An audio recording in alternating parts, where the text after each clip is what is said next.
A slate rubbed smooth.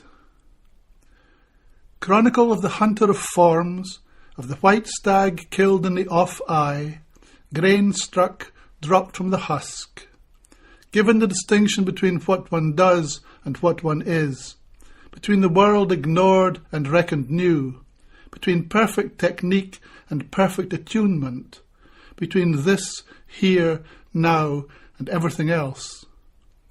Willow and river sand, rain-bangled water. By Granton Fleet and Rothes to Fochabers Iron Bridge and Bothy's tar-streaked by tugnet at the mouth, sheer the spey shifts. Wind flattens grey-headed grasses. Gulls lag or lapse to a sable sea. Looking back to real beginnings, felicitous, when the mind goes like a skipping stone across the water, planets at each dip, sun and simple air at every rise. That man, the master of hawks, enjoyed his land free, had a handbreadth of wax candle to feed his birds and light him to bed. When he hunted, hawk and hunter shared the prey. Climacteric. This time something threatens to give way entirely. Ridgepole, roof beam, whatever you imagine as lasting, this time will fail to remember words that fell so bright and fast about, we found no shelter but the storm itself. Burning branches in stoves and stalls, juniper burning and the place thick with the smell of it. Starbane, lesion in the thew of space. Even the confidence of God at knell of the hardest season withers and rots away. These purposes splinter in a rented room. Intention, surface, prospect before, behind, is all some thriftless illusion drawn down in a trough of queer air. I can guess at it, tailing, diminished, acknowledge a thread of worn profit, even an infection slowly taken. Nature scourged by sequent effects, no lamp of bronze, no drum at the cross tree, appetite and intelligence and little else, blood loop on a dry, beaten run. In brass and in brimstone I burn like a bell. Nearing the beast that baits, things close to the heart. First you remember the fox scattered russet before me, pelting down the old woman so fast I had to keep running or else hit and stay put. Clamour of stones loud as blood. A moon more skin than shell to full eclipse. Coming one with a shears and one with a bill hook, a boy with a glass of golden oil, chandler of hooks, his nets hung like curtains, some wild and bewildered, some hawless, rank as a rake. My hounds tore out my lady's life, but she stood bright upstanding. Phoebus, for his brilliant hair, scorns those without malice on an easy slaw, those drawing forfeit, backing off from real work like a horse backing off from a fire. And the ringing of the game as that which comes softly past hindrance by silent questing, swallows in a knot of air, herring in a knot of water, a great unravelling of silver fish and silver birds. They would have love something other that would have love whole. The shrug, the hum, or ha. Anoint the slug with salt or lye, his appetite's a spattle trail before the slicks of mind and eye. Tie fat on a limb for the sky, so let it hang for jigget birds beyond the jinks of mind and eye. Sparking spittle, fat and lie, slicks and jinks of mind and eye, spur, branch, and scopper's cry, I light a start of calumny. Flyting. For all this and all that, and nature sparking at my elbow. This is for emptiness, this is for gluttony, this is for mawkishness thrashed to a foam. This is for blisters on sisters and whirlwinds, for all those who need to slide closer to home. This is slash burning to upstart opinion, each vice vouchsafed, each virtue sublime, invention exhausted though scarcely invented, the work of the self, insufficiency of time. This is for thin change and careful advances. This is for fuck it and do as you please. This is for fine words that butter no parsnips, creeping to heaven on well-padded knees. This is a labyrinth hedged in with simony, nosing in circles to subtle intent. This is for chalky thighs speckled like sausages, grinding the teeth of an old discontent. This is for namelessness, this is for avarice, this is for lunging to deathless renown. This for necessity razoring chances, howling and hounded like bears around town. This gives the gist of it, this takes the sting from it. One thing goes pulsing, then everything does. This is specific for whatever ails thee. Go take up serpents, use beeswax and buzz. This is for musicae, this is for techne. In fire hail and fire flocht, the word has come down. Namelessness, brainlessness, boasting an accolade. This is for trumpery, sparking a crown. This one will harrow them, garlic and bryony, blocking and grudging and pecking apart. This is New Testament, flinty, then fluvial, saltires and salvos to uncluttered art.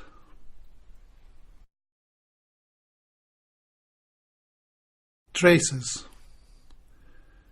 To see the first signs of the time, the seed chap, the way water travels beyond the reach of rivers and man, beginning with a thing converted, an equal mind in the face of blind contingency, beginning with the recognition of fact as a start for music, beginning with the eye at a sea space. Silver cars and copper, prows of silver and steel clap foam flecks, heave bramble by stump.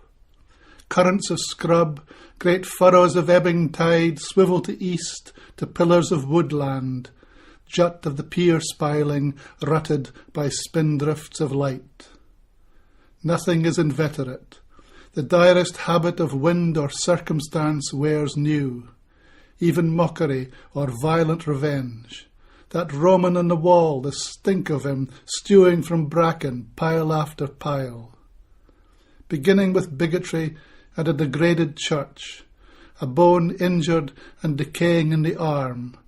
Beginning with gas, primordial, incandescent, with a haggard hawk loosed from its traces.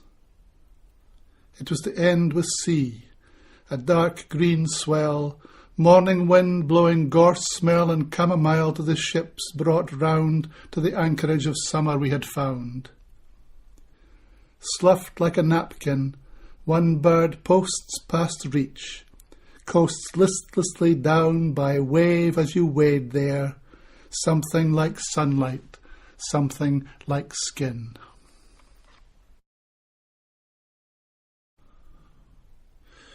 Well, as to Epistle from Pevkos, most of this piece was written at Pevkos on the island of Rhodes on the Thursday of the week of Gail Turnbull's funeral and finished on my return to Scotland.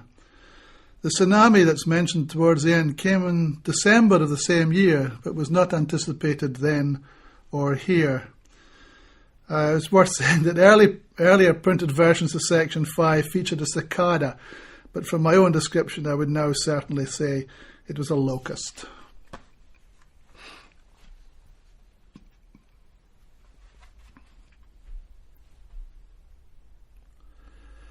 Epistle from Pevkos for Gail Turnbull.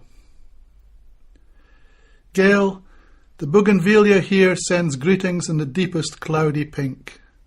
Hibiscus too at the kitchen window, blatant scarlet. Along the lanes nearby, acacia, almond, oleander, fig. A full-blown date palm occupies the yard next door. All round the house low grapevines trail a welcome. Anna, our kindly Pevki and Yaya, calls to water them first thing. Behind the town the mountain ridge is grey and arid, pecked and hulled like tufa. At night, in the starry dark, it looms at our back as banks of cloud. Twice or thrice a day, the steep-down shelving blue thalassa laps us round. Staying afloat's no bother here. The briny deep can raise us up in temperatures equivalent to bliss. Anyone would want to swim in this, whether they could swim or no. A glass-bottomed boat took us round today to Lindos over reefs that looked much closer than they were. We knew when the sea was blue below it stretched at least to 15 fathoms. Yanis joked, "I lost my last boat here." "No problem. Only foreigners aboard." The overplump industrialist astraddle the prow shows a good profile and tries to look meagre for his supermodel squeeze or lumber, a Glasgow term, like pony in West Clare. She is lissom enough, complacent, blonde, and cocoa-tanned. One-piece ebony swimsuit, narrowly V'd, elegant pelvis, fine long femurs tapering down. We squeaked a couple of times between close pock-marked cliffs. I'm trying to think of what might catch the texture of those rocks. Exaggerated ash and pumice, pinnacles and crevices, pachyderm sponge cake iced with H2SO4. The rest of the passengers undemonstrative. Not many fish in evidence underneath, some dots and splinters, intermittent shoals. In my hand, a postcard of 4 women who cut and gather thin corn or dried grass stalks for plaiting. They work a line on a high headland with the sea behind them. One wears a short straw bonnet against the sun.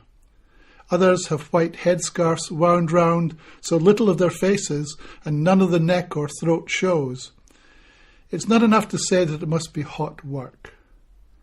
They wear shirts, skirts, aprons and dresses of blue, grey, pink and white, with further binding to protect the skin at their forearms and wrists. It could be Rhodes. It might be Orkney or fields above Cullen, after a dozen years of sudden climate change.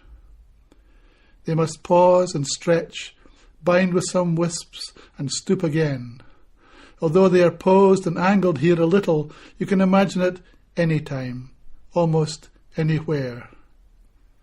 It looks too hot for casual chat. A word or two perhaps in a longer easing stretch. Anything else held back for whatever break they get, and when.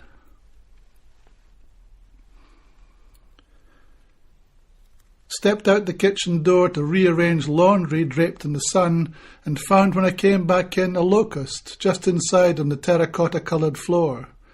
The locust is light brownish grey, with tiger striping atop his back-propelling legs. I look. He stays. After a pause, he kick-loops a metre or so and grips the edge of the inside whitewashed wall. He feels or checks quite slowly with the sock-shaped end of the near front limb. His scrapers at the back are like square combs or harrows neatly toothed. I know he is not thinking, where and what the fuck is this? But well he might, if that is what he could.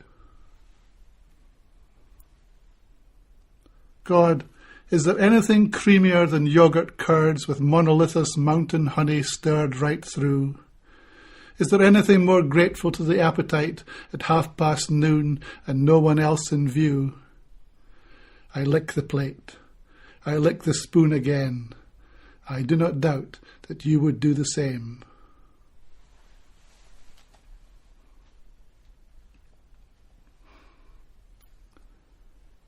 Gail, your bones are charred or ash, or in a lair from Curry Church interred.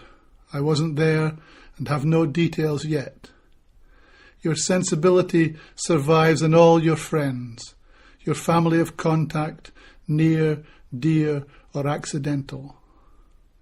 Yesterday, I thought I could detect the coastal shape of Turkey. Earlier in the week, perhaps, the outline of a warship or patrol boat, grey, low-slung along the line of haze and sea.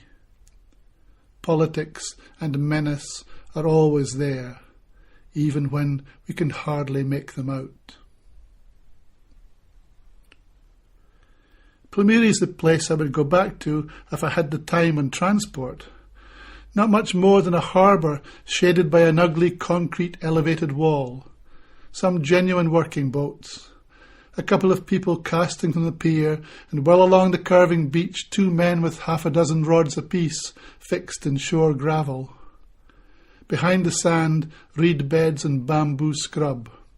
Just by the road, Zwodohos Pigi, the source of life, the guidebook says, a sanctuary shut with bolts and boards at nearly lunchtime Sunday. We think of asking for the key, but don't persist. Adjacent, you can hear the voices in the kitchen, a seasonal taverna, with a sloping, graded bamboo screen roof. Out front, the morning crop of octopus draped over a clothesline. Inside, nothing fancy, calamari, bread, iced tea, or a glass of beer. A couple of tentacles grilled up quick. Bream, or bass, or snapper. Nothing unusual, and nothing out of place. A grim-looking Greek-American in a broad-brimmed hat comes padding in. A little lag, and then his dreadful, raucous wife. It makes no difference here, not to us, not to several spindly, lethal-looking cats, a local Adonis and his cheerful, greasy friend, the happy-seeming cook and waitress combined, her father or in-law absorbedly firing up the coals.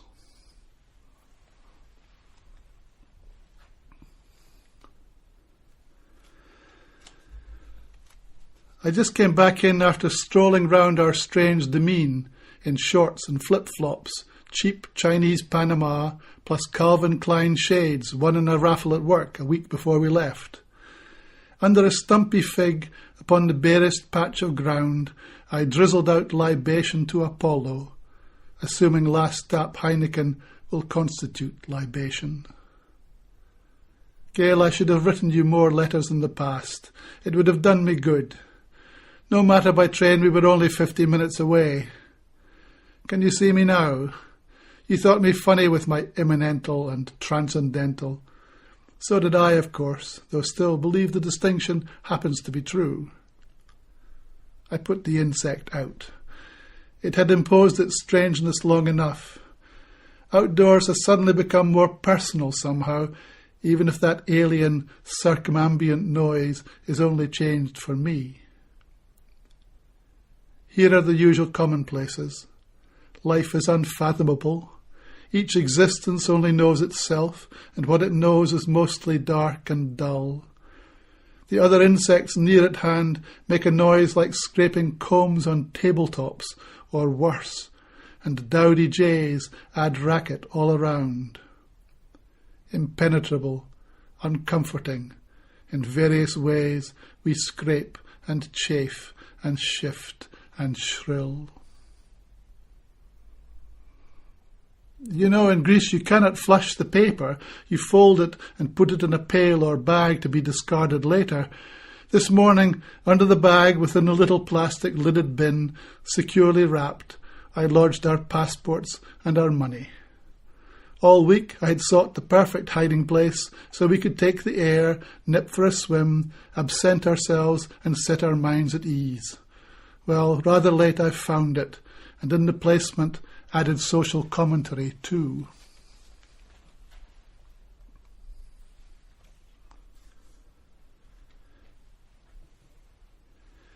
In the time I've known him, Augie's gone from beanpot penury to palpable acclaim. And though I know you know that anyway, it just sounds good to say it. At Monolithos we climbed through pines up cut stone steps to reach St. Pantaleimont's church on top of Monopetra. We made our way inside the scrubby though intact holy space with its scraggy icons, plastic bags. We fished and dried 5 candles in a paper towel and brought them sputtering to flame with matches, or, easier, sharing a light. We set them back in the tin rectangular tray of sand and water, and blacked-out wicks had burned right down. What did we wish for? What could we utter that might safeguard the weest bit of what we are and love? What could we do? What could I rightly say? As I sat here, having worked myself up to tears to ask these things, still bearing you in mind, a skinny bird, this nondescript, comes to perch on the branch behind a big hibiscus. He cannot reach the scarlet trumpet, nor its golden dusted tongue. He hops and cocks and looks around. A coal tit without the coal, a blue tit without the slightest trace of blue. If he were a hummingbird, he'd dive inside. He's not. Instead, he pecks away behind. I think he may be trying to carve a back door in, but it's ants he's after. Ants he gets. I leave a pause here for you to say something back, perhaps about the bird, perhaps about the flower. I'm sure about the ants, by the way, because I looked there later. We do what we can. Illumination bobs right there before your nose and checks and pecks and flies away. From time to time there's something rumbles louder, distant, and when it comes, carries a cliffside off and leaves the hotel stranded, or buries half the town.